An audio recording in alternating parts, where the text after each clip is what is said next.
మనసుంది అని ఎలా చెప్పగలవు? ఎవడైనా అడుగుతాడు. నువ్వు మనసు అంటున్నావు. అసలు మనసుందని ఎలా చెప్తావు? సార్ అంటే ఆ మనస్తుంటే కోరికలనేది వస్తూ ఉంటాయి కదా సార్. అంటే అది కావాలి, ఇది కావాలని. మెదడులోంచి రావచ్చుగా. ఎలా చెప్తావు అంటే, సార్. ఆ అడిగిన వాడే మధ్య మధ్యలో అంటూ ఉంటాడు. ఏమంటాడంటే, నా మనసేమీ బాగోలేదు అంటాడు. అవును సార్. అంటారా అనరా? అంటారు సార్. నా మనసుకు శాంతి లేదు అంటారు. అవును సార్. ఆడు మనసు బాగోలేదన్నాడు. శరీరం చూస్తే బానే ఉంది. అవును సార్. రోగం లేదు, దెబ్బ లేదు, ఇంకోటి లేదు, నొప్పి లేదు, ఏమీ లేదు శరీరానికి. అన్నీ బానే ఉన్నాయి. కానీ ఇప్పుడు ఆడికి బాగుందేటి? మనసు. మన అవును సార్. అవునా?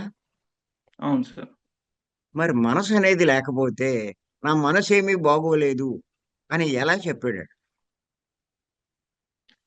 అవును సార్. అంటే వాడు చెప్పిన దాన్ని బట్టి శరీరం కాకుండా మనసనేది ఇంకొకటి ఉంది అన్నది వాడంతట వాడికే అర్థమవుతూ ఉంది. చూపించమంటే చూపించలేడు.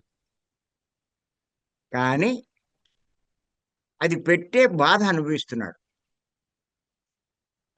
అవునా? అవును సార్. అది పెట్టే బాధ అనుభవిస్తారు. అనుభవిస్తున్నాడు.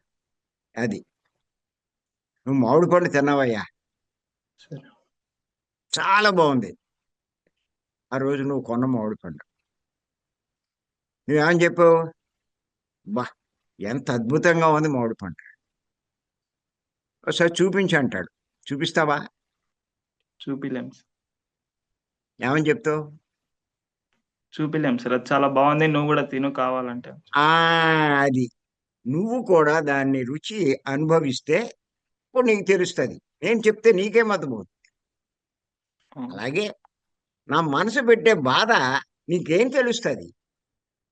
అలాంటి బాధ నీకొస్తే అప్పుడు నీకు తెలుస్తది అంటాడు. అంతేనా? అవును సార్. అంతే హ్మ్. సార్.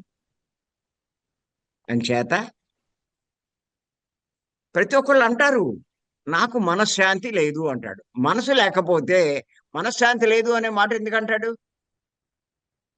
అవును సార్.